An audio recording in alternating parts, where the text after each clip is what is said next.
Bonjour et bienvenue sur ma chaîne Sage Paradoxae et aujourd'hui je vais vous apprendre à reconnaître une personne qui fait semblant d'être handicapée en 3 étapes simples. 1. Comprenez que ce n'est pas possible. 2. N'essayez pas de le faire. 3. Laissez-nous tranquilles. Et voilà, si cette vidéo vous a intéressé, n'oubliez pas de lui mettre un pouce bleu et de vous abonner. Sur ce, je vous souhaite une bonne fin de journée et à dans 2 semaines.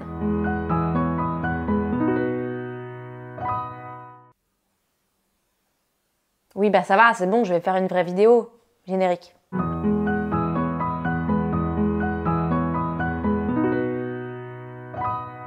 Bonjour et bienvenue sur ma chaîne Sage Paradoxae et aujourd'hui je vais vous expliquer pourquoi 1. Il n'est pas possible de savoir si une personne ment sur ce handicap et 2. Pourquoi il n'est même pas souhaitable d'essayer de le faire. Si c'est la première fois que vous venez sur ma chaîne, bienvenue déjà, je m'appelle Alistair et pour que vous compreniez un petit peu ce qui se passe ici, c'est important que vous sachiez que je suis moi-même handicapée, physique et psy, et que me faire accuser de mentir sur mon handicap c'est un peu ma spécialité dans la vie. Et si jamais vous êtes en train de vous dire « Ah bon, ça doit quand même pas être si pire que ça », je vous mets dans le i une petite compilation de 10 minutes d'insultes sur le sujet. J'avais prévu une autre vidéo pour aujourd'hui à la base, mais il y a eu un peu des remous dans l'actualité à propos de tout ça, donc je me suis dit que c'était un bon moment pour adresser le sujet. Pour celles et ceux qui n'auraient pas du tout suivi l'histoire, brièvement, je vous présente Jamila Jamil, actrice, mannequin et probablement d'autres trucs que j'ai oubliés, qui a un SED, un syndrome des lèvres dans l'os, qui est une maladie chronique. Et ces derniers jours, elle a subi une grosse vague de harcèlement en ligne dans les médias en général, qui l'accusait entre autres choses de mentir sur tout ou une partie de ses handicaps. Dans cette vidéo, je vais m'appuyer sur un peu des exemples de mon propre vécu et de cette histoire-là, parce que c'est plus simple d'avoir un cas concret, mais notez que ce que je vais dire là est valable d'une manière plus générale et ne s'applique pas uniquement à ces cas précis. Le premier paramètre qui fait que beaucoup de personnes se plantent en essayant de discerner les vrais des faux handis, c'est qu'ils n'ont tout simplement pas les connaissances médicales pour comprendre ce qu'ils critiquent. Un très grand classique de l'accusation de faux handicapé, c'est « machin a dit qu'il était paraplégique, mais je l'ai vu se lever de son fauteuil, donc c'est faux ». Et peut-être que vous, qui regardez actuellement cette vidéo, vous avez déjà entendu ce genre de choses et vous vous êtes déjà dit « Ah bah oui, c'est bien la preuve ». Sauf qu'en fait, des personnes paraplégiques qui peuvent marcher, il y en a plein. Par exemple, ici, Richard Corbett ou ici, Anna Gavios qui a couru un putain de marathon. Plus généralement, la majorité des personnes qui utilisent un fauteuil roulant peuvent se lever et marcher. Pas toutes, c'est vrai, pas tout le temps, pas dans toutes les circonstances, parfois pas sans aide, mais la majorité peuvent le faire dans une certaine mesure. Certaines peuvent même courir en fait. Si le sujet vous intéresse et que vous voulez lire plus de témoignages dessus, je vous mettrai des liens dans la description. Beaucoup de gens s'imaginent que si une personne est paralysée, alors elle ne peut pas du tout bouger, ou que si une personne utilise un fauteuil roulant, alors elle ne peut pas du tout marcher. Et ces deux exemples, parmi tant d'autres, ils sont complètement faux. Le problème, c'est que beaucoup de gens croient encore à ces mythes-là et que donc c'est facile de lancer une rumeur sur quelqu'un sur la base de ces mythes que tout le monde va croire, alors même que la base de l'argumentaire est fausse. Dans le même ordre d'idée, beaucoup de personnes qui m'accusent de ne pas réellement être autiste le font avec des arguments de type « les personnes autistes ne peuvent pas faire ça et toi tu peux donc tu n'es pas autiste ». On m'a déjà dit par exemple plein de fois que je pouvais pas être autiste parce que je faisais du théâtre et que j'étais comédien, mais des comédiens autistes, il y en a plein, par exemple Anna Gatsby ou Anthony Hopkins. Et c'est pas grave de rien y connaître en médecine ou en psychiatrie, c'est même plutôt normal, mais c'est important de savoir qu'on n'y connaît rien pour ne pas baser notre jugement des autres et de leur santé sur des clichés et pas sur des connaissances. La deuxième chose qui nourrit ces accusations, c'est le fait de penser les symptômes en absolu. Je pense que le sujet pourrait mériter une vidéo complète, mais en gros, c'est important de comprendre que le handicap, c'est rarement l'incapacité à faire des choses, et bien plus souvent la difficulté à faire des choses. Typiquement, pour reprendre l'exemple de la marche, comme je le disais au-dessus, la majorité des personnes à mobilité réduite ne sont pas dans l'incapacité totale et absolue de marcher. Beaucoup d'entre nous pouvons marcher, mais on peut marcher beaucoup moins longtemps, ou alors ça va nous faire très mal, ou ça va être très fatigant, ou alors ça va être dangereux parce qu'on a beaucoup plus de risques de tomber, etc. Ainsi, quand on parle de nos symptômes et des difficultés qu'ils causent au quotidien, quand on fait une action qu'on avait dit impactée par notre handicap, on va souvent nous dire « Ah tu vois, tu disais que tu pouvais pas faire ça, mais tu peux, donc tu n'es pas handicapé, tu as menti. » Sauf que ça marche pas comme ça la vie en fait. Oui, des fois pour simplifier, ça peut m'arriver de dire des choses comme « Je ne peux pas rester debout ». Mais des fois je suis obligée de le faire et je vais le faire, mais ça veut pas dire que j'ai menti. Ça veut juste dire que quand je dis « Je ne peux pas rester debout », en fait ce que je veux dire c'est « Je peux rester debout, mais ça va me faire très mal et je vais être obligée de prendre des opioïdes pour pouvoir dormir ce soir et j'ai pas envie de faire ce sacrifice aujourd'hui. » Quelque chose d'autre qui induit souvent les gens en erreur, c'est de ne pas comprendre que être handicapé, dans plein de cas, ça ne veut pas dire être valide mais avec des difficultés en plus. Mais c'est en fait une situation qui va changer plein de choses dans notre vie, dans notre personnalité et qui est beaucoup plus complexe que ça. À l'intérieur de l'impact que va avoir le handicap sur la manière dont on se construit, il y a notamment deux choses qui entrent en jeu dans le sujet qui nous intéresse aujourd'hui et qui sont les paramètres sur lesquels on fait des choix et la manière dont on a des sentiments et dont on les exprime. Pour ce qui est des choix, ce que je veux dire par là, c'est qu'il n'est pas rare qu'on prenne des décisions qui paraissent contre-intuitives pour des personnes valides, et du coup, comme ce qu'on fait ne paraît pas logique, elles vont nous accuser de mentir. Par exemple, l'autre jour, je promenais mon chien avec mon copain, et j'avais plutôt mal, donc j'avais demandé à mon copain de tenir la laisse pour éviter que je me blesse avec. Et à un moment de la promenade, on arrive à l'endroit où j'ai l'habitude, quand je peux, de courir 1 ou 2 minutes avec mon chien. Donc à ce moment-là, je me tourne vers lui et je lui demande de me passer la laisse quelques minutes pour que je puisse le faire comme d'habitude. Et là, il me regarde un peu interloqué et il me dit « mais tu vas te faire mal ?» Et je lui dis « oui, je sais. » Et typiquement, choisir de se faire mal volontairement, c'est pas quelque chose de très logique pour les valides. Donc quand on fait quelque chose dont on dit qui est douloureux pour nous, on va souvent nous dire « ah bah tu vois, finalement, si tu décides de le faire, c'est que ça doit pas faire si mal que ça. » Sauf que non, c'est vraiment douloureux. Mais moi, je vais avoir mal toute ma vie. Cette maladie-là, elle ne va jamais partir. Donc oui, dans une majorité de cas, j'essaie d'être raisonnable et de limiter mes blessures et ma douleur. Mais il y a aussi des moments où je sais ce que je risque, je sais que je vais me faire mal, je sais comment je vais me faire mal, mais je pense que le bonheur que cette action va m'apporter, en l'occurrence par exemple courir 2 minutes avec mon chien, elle vaut le prix que ça va me coûter. Et effectivement, pour une personne valide qui peut faire plein de choses sans se faire mal, elle va choisir ces choses-là. Mais moi, il n'y a rien que je peux faire sans me faire mal. Donc oui, des fois, je choisis de faire des choses en sachant qu'elles vont me faire mal, et non, ce n'est pas parce que je mens sur la douleur, c'est juste parce que j'ai pas d'autre choix et que moi, je fonctionne comme ça. La deuxième chose dont je parlais, c'est que des fois, on vit et on exprime certaines choses différemment. Typiquement, dans l'affaire autour de Jamila Jamil, il y avait plusieurs fois des gens qui l'avaient accusée de mentir quand elle disait « juste avant cet événement, je m'étais cassé le bras » ou « juste avant cet événement, j'étais très malade de telle manière ». Et les accusations se basaient sur le fait qu'elle avait pas vraiment l'air de souffrir à ces événements-là et que donc son témoignage devait être faux. Mais ce qu'il faut bien comprendre, c'est que Jamila Jamil et moi, on a mal H24. H24. Donc oui, forcément, on est capable de faire des choses en ayant mal et on va pas montrer notre douleur comme les autres. C'est le cas de plein de personnes avec des douleurs chroniques, mais plus généralement, c'est le cas de plein de personnes handicapées. Les personnes valides ont tendance à juger nos réactions à nos symptômes, à nos douleurs, etc.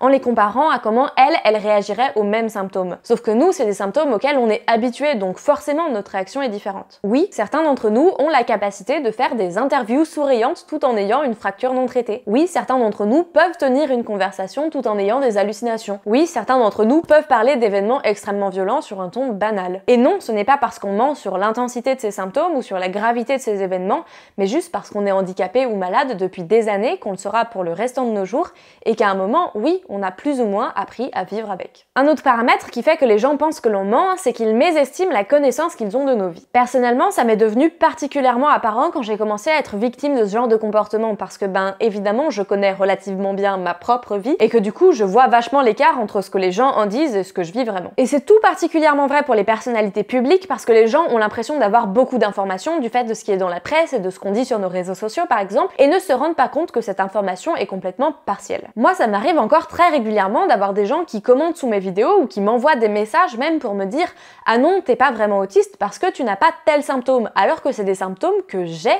en fait. C'est juste que j'en ai jamais parlé. C'est pas parce que certaines personnes partagent publiquement des informations sur leur handicap ou leur santé qu'elles partagent tout, et c'est pas parce qu'on n'évoque pas une chose en particulier qu'on n'est pas concerné par ce symptôme. Dans l'affaire autour de Jamila Jamil, par exemple, on l'accusait d'avoir menti sur un accident de voiture qu'elle aurait eu, parce que dans un article, elle le présentait comme un accident grave qui avait eu des grosses conséquences sur sa santé, et dans un autre accident comme un accident bénin qui avait pas vraiment eu de conséquences. Du coup, en voyant ces deux informations un peu contradictoires, les gens se sont dit bon c'est la preuve qu'elle ment. Sauf qu'en fait, ce qui s'est passé pour de vrai, c'est que dans sa vie, elle a eu 2 accidents de voiture, ce qui est pas extrêmement farfelu, et que ces 2 articles ne parlaient pas du même événement. Ça, typiquement, c'est encore un cas où les gens déduisent qu'il y a des problèmes dans le témoignage de quelqu'un sans se rendre compte qu'en fait, ils n'ont qu'une partie de l'information. Et c'est aussi important de se rendre compte que tout ce que l'on lit et tout ce que l'on entend n'est pas forcément exact. Moi, par exemple, ça m'est déjà arrivé 2 fois que je dise « j'aime bien machin » et que dans l'article, à la fin, ce soit écrit « inspiré par machin, il devient youtubeur », alors que c'était des gens dont j'avais appris l'existence bien après avoir commencé à faire ma chaîne. Ou encore très récemment, dans Télérama il y a quelques semaines, j'explique à une journaliste que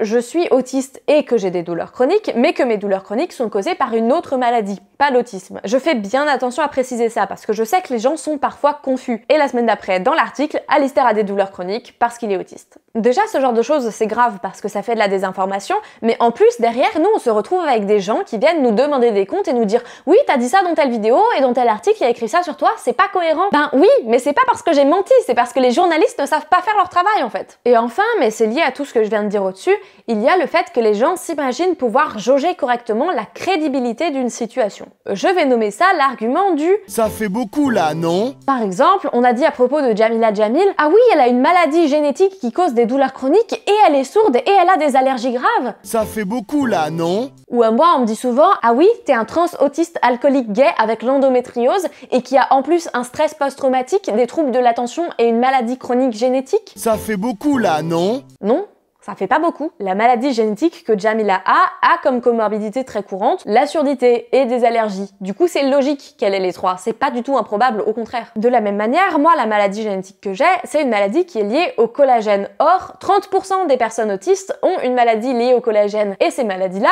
augmentent le risque d'avoir de l'endométriose. Et à côté de ça, les personnes autistes sont bien plus LGBTI que la majorité de la population.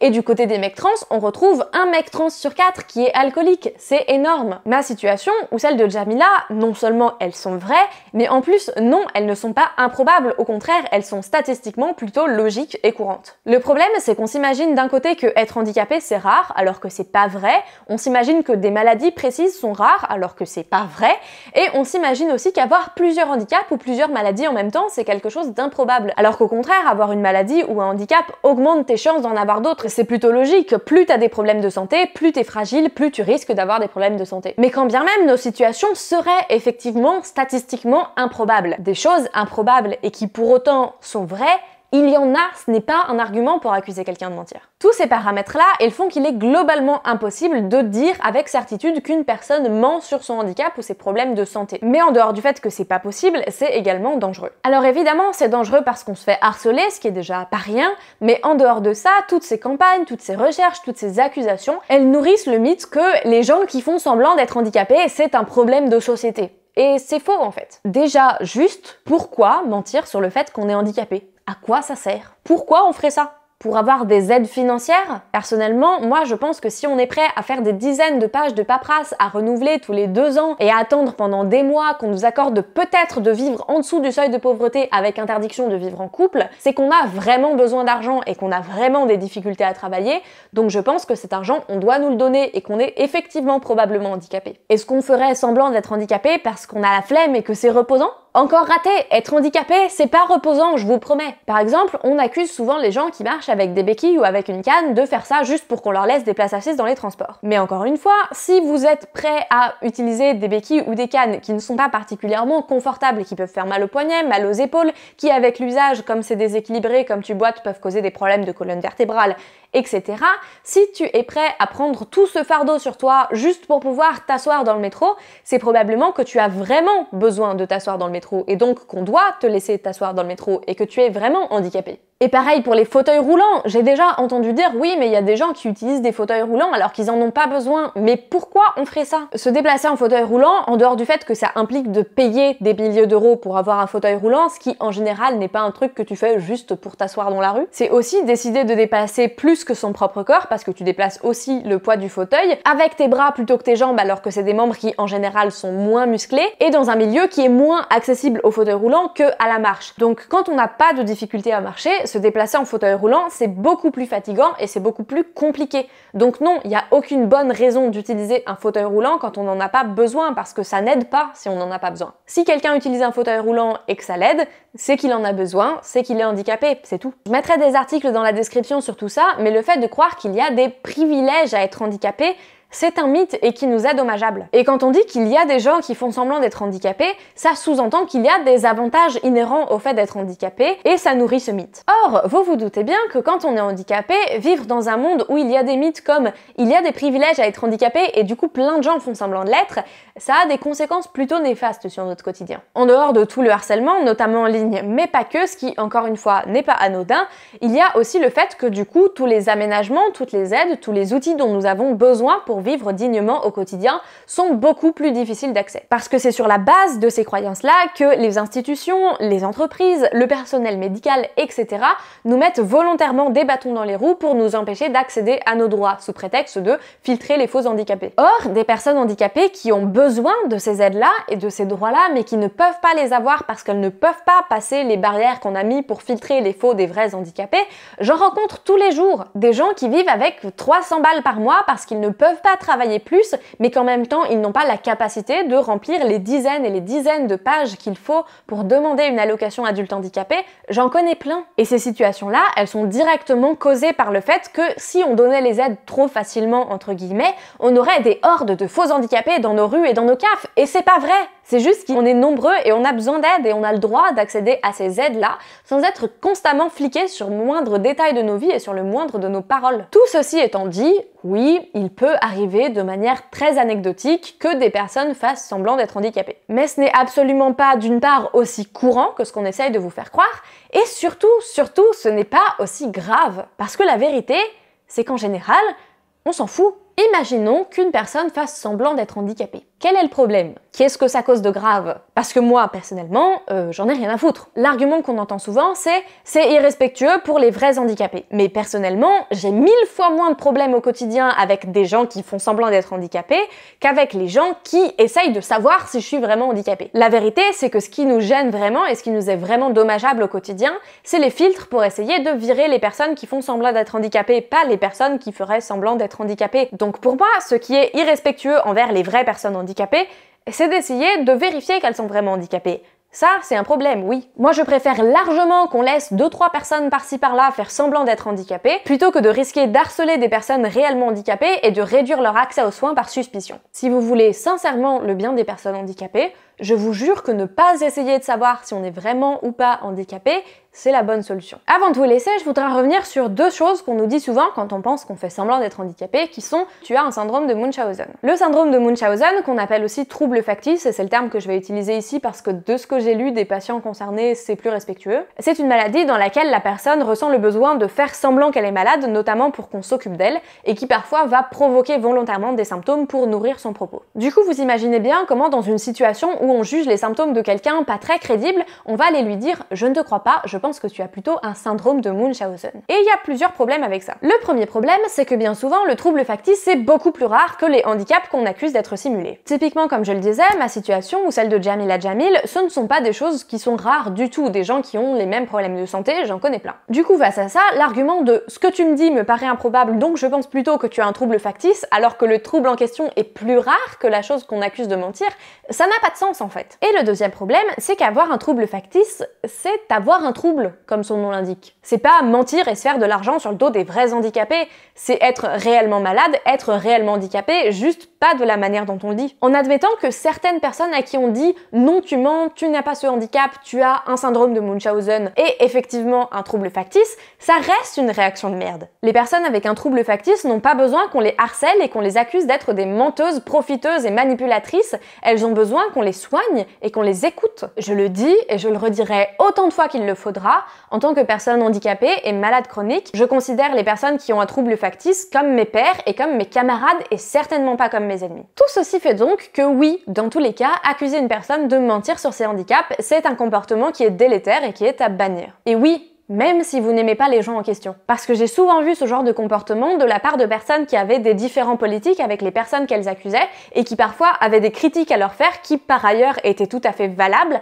mais si vous n'êtes pas capable de critiquer politiquement quelqu'un sans l'accuser de faire semblant d'être handicapé, vous êtes juste validiste en fait. Par ailleurs, tout ça est très lié au mythe que les personnes handicapées sont des genres d'anges innocents et purs, et c'est faux. Les personnes handicapées, comme les autres, disent de la merde, et elles disent de la merde au sujet du handicap des fois, et ça ne veut pas dire pour autant qu'elles font semblant d'être handicapées. J'espère que cette vidéo vous aura permis de comprendre un peu mieux les enjeux autour de tous ces sujets. Si c'est le cas, pensez bien à lui mettre un pouce bleu et à la partager autour de vous. Si vous avez des questions ou des témoignages, n'hésitez pas dans les commentaires, je les lis toujours. Et si vous voulez être au courant des nouvelles vidéos sur cette chaîne, pensez bien à vous abonner. Avant de partir, n'oubliez pas de passer sur Utip, vous pouvez faire un don avec votre argent ou gratuitement en regardant une pub, et il y a aussi une boutique si ça vous intéresse. Le lien devrait s'afficher quelque part par ici. YouTube, c'est mon seul métier, donc c'est vraiment important pour moi. Sur ce, je vous souhaite une bonne fin de journée et à dans 2 semaines.